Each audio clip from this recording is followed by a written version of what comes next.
everybody, this is Chaos with Chaos Esports Productions, bringing you another Zerg Bronze to Masters League Series game. Today we're going to be looking at a ZvT, and we're going to be talking a little bit about the build that I tried and what happened in this game, as well as what to do when you go with a build and it gets interrupted, and how to recover from it, and things you should think about when you are in a situation where you're specifically going for something but can't quite achieve the timing that you were going for, and how you can fall back on the same timing but with an addition to help relieve the situation. So we're going to be looking at what I would like to call I think it's roughly around a 10-minute roach rush. I don't want to call it a rush just because it's not like I'm going to get roaches as fast as possible and just go hope that my opponent didn't build any units. It's more of a, let's try and get to a really, really high supply at the 10-minute mark that there's no way your opponent's going to be able to get, because that's the flexibility of Zerg. And we're going to get to a point where we can do this nice little timing attack. I'll talk a little bit about the build as well as some of the fun things that happen in this build. So we've got a 15 pool coming down here, and then we're going to be doing a 15 hatch to start out with. We see we're getting scouted. Things are moving along. Go ahead and speed it up since we want to get through all of this. So yeah, we're going to go ahead and expand on 15, and then basically at this point we're droning up until we get our spawning pool up, and then we're going to be going for the our first queen, which will be doing a single inject and then walking down to the natural, and then we're going to build a second queen behind that, and then ultimately we're going to end up with 4 queens in total. Now, when I did scout with this Overlord, I made a dumb move, and I actually chose my Overlord to go over here in my initial scout rather than kind of outside of his base. Usually you want to stick him outside of the base until about 5:30 to poke in and kind of get an idea of what your opponent's doing. But I am going to lose that Overlord, so I do have to compensate with an extra Overlord here in the early game. So that kind of screws up with my build.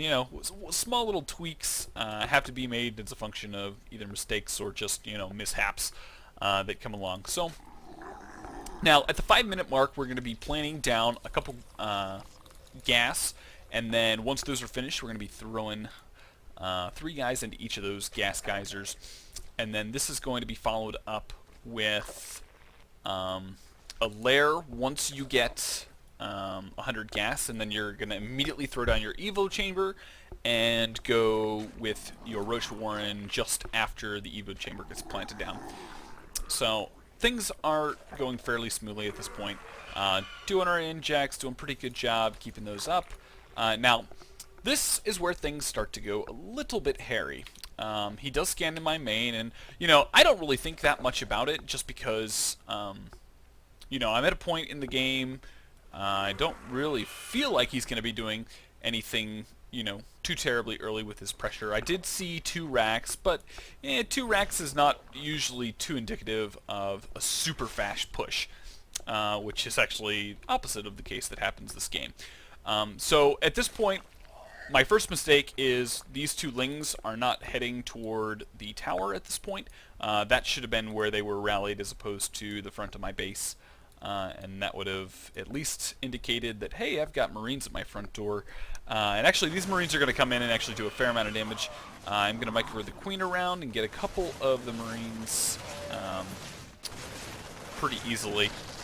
And overall, this is just kind of a pretty... I don't want to call it a timing or anything, just because it's like I should have had the scout out and I should have understood that, yeah, my opponent's probably going to be doing something. But, we have to, correct our actions. Obviously, we've got 12 lings out on the, coming out on the way, and we need to minimize the amount of damage that gets done. So we're going to immediately pull our drones as quickly as possible, and then try and get our overlords in a decent enough position. Unfortunately, this queen is going to die, and then we're going to get lots more Zerglings. Because at this point I'm like, well, crap, I don't really have any units, and he's got lots of units, and I really need to deal with them. So, gonna clean this up, not smoothly, but I'm gonna clean it up. And so far, looking at the units lost tab, we haven't lost too terribly much. You know, we're only down by yeah, 50 mineral or 25 minerals, which is actually really, really good.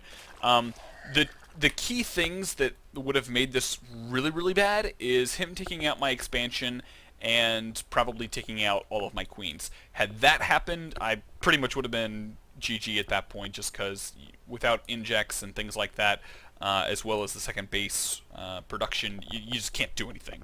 So now it's recovery time. Now, originally we were going to go for, like I said before, a 10-minute roach push, which is basically roach +1 and roach speed. So now we're kind of left to, okay, what do we do? Do we continue on going with the build as we originally planned on doing it, or do we go with something else? Since we obviously know that he's going for a pretty heavy marine composition, we're going to send out a couple of units just to see what kind of army he still has. We come up here and we see he's got a fair number of units. I can't believe I let that third ling just absolutely die. Anyways, so yeah, so we see that he's going for a pretty heavy marine army. So we're feeling okay about doing the roach timing, but obviously we do have to be cognizant of how many units, how many marines he's going to have out when we do hit the point where we would normally push. Now, obviously, our time is going to be significantly delayed just as a function of that attack, but we're still in an okay position, and yes, I'm going to learn from my mistake and send out a couple lings to hold this tower and keep an eye on what's going on. So, basically, once our Roach Warren is down, we're going to go ahead and get our third gas, as well as Glial Reconstitution, and our +1 carapace. Now, behind this, we're simply just getting out overlords, droning up as much as we can, and then once we're pretty much fully saturated on 2 base at this point. I could have pulled a couple of drones from the main, but now is the time where we're going to start building a whole bunch of units and start getting ready to push out. Now, since I'm behind a little bit, I will go ahead and plant down my third base to put myself in a position to transition out if this push doesn't work. So he's going to send in a marine, he's going to scout my entire army, and I'm going to be like, crap, I've got to do something. +1 is almost done, so I'm feeling pretty good about attempting to push in, but need to definitely get a scout in. So going to be doing the injecting, things like that. +1's almost done. And then here we go. So we come in here, and the first thing we want to do, rather than send the entire army, is we want to send out a couple of units just to get an idea of, okay, where is he at? How many units does he have? What's his composition? Does he have Marauders now mixed in? Does he have Medivacs? Because 10-minute mark is usually when Medivacs come out, and that's the usual timing, but obviously we're in Bronze League, so that, you know, it is what it is. So we do send in a couple of units, and we see, okay, we don't want to push. Reason being, him having the high ground position and us being on this choke gap, we're not going to be able to get the surface area that we need in order to actually do the damage we need. So we have to fall back on a better plan. Now, with that many bio units, I immediately throw down the Baneling Nest, because the Baneling Nest kind of makes sense, and it's just, in general, good against bio. So we're basically just going to be focused on getting up our drone count a little bit more. Let's see, looking at our units count, we're at 41. This is definitely not enough. We want to shoot for 60 as quickly as possible, preferably around the 12-minute mark. Obviously, we've been slacking a little bit as a function of that early stuff that happened. So yeah, so we're going to continue on getting up our units. Now, like I said, you know, when you get into a situation where you're going for a build, you have to adjust and kind of get a better feel for what your opponent's doing, and make sure that you're not falling too terribly far behind. So at this point, I'm in a position where I'm on 3 base. I know I'm on 3 base, but I have no idea where he is. So Banelings are going to get morphed in, and now is about the time where we need to start scouting. Okay, is he going for a 3rd base? Is he starting to get his production up? Things like that. So I think this is about the time I start sending lings all over the place, and then also getting more queens, injecting. Now I go ahead and send out a single ling to immediately check his third, because his third is our biggest concern. Once his third base is up, we know we have to start thinking about taking a fourth, and start, really putting our money into our bank. That way we can insta-remax as quickly as possible if we were to lose this army. So the army at this point, we're feeling pretty good. Obviously, we got 15 more drones on the way, so that should, yeah, we're up to 67 drones. So we're definitely feeling pretty good about our drone count. Whole bunch of overlords. Wow, that is way too many overlords. I guess just in case. So we're going to be getting our +2 missile attacks and basically just getting our upgrades at this point. Go ahead and throw down our infestation pit because we want to start looking at hive tech and getting our +3/+3 upgrades going. So at this point, we're feeling pretty good. We're going ahead, sending out units to check on all their bases, making sure there's no random hidden base, and then we want to start getting ourselves into a position. Now, he does go ahead and push out just a little bit with his army, so we still are pretty confident that he's on a Marine Marauder medevac type build. So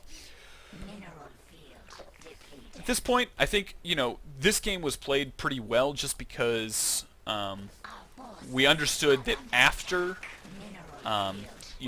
we got set back, we put ourselves into a position where, okay, we can start to get ahead and we can start to build up a unit composition that's going to be very, very good against what he's got. So at this point, I'm going to go ahead and expand to my 4th and my 5th base because I'm feeling pretty good.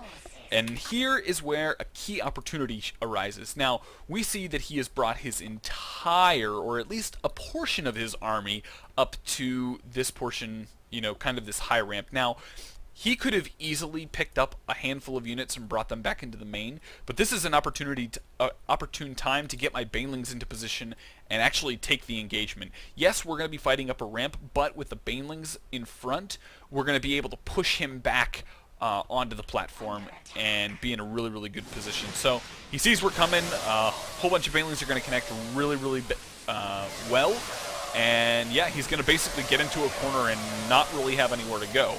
Now, like I said, we are still in Bronze League, so with Zerg, so obviously we're going to be dealing with people who might not have the best mechanics in the world, but it's those type of plays that you have to recognize and say, okay, we're in a good position to go ahead and engage, so we choose to and win. So, yeah, so basically, like I said, in this game, we wanted to talk a little bit about how to deal with times of peril and how you can recover from those early engagement that you might not be expecting. So I think this game did a pretty good job of showing you, kind of the thought process of how to deal with that. So I hope you guys enjoyed. Feel free, if you have any questions or have any comments, go ahead and leave those in the comment section below. I'd love to hear what you have to say. Also, if you want me to specifically talk about something about StarCraft 2 in one of my Bronze Masters League series games, just leave that in the comment section below and I'll be more than happy to pick up that topic for a future Bronze Masters League series game. Also, if you are new to StarCraft 2 and would like me to do a little bit of a review of one of your games, I'd be more than happy to do that. There's an email in the description with some information on how you can submit your replays to get presented here on Chaos Esports Productions. So, also, if you're new to the channel, welcome. I hope you guys enjoyed. Feel free to go ahead and hit that subscribe button down the lower left-hand corner to keep up to date with all of my content.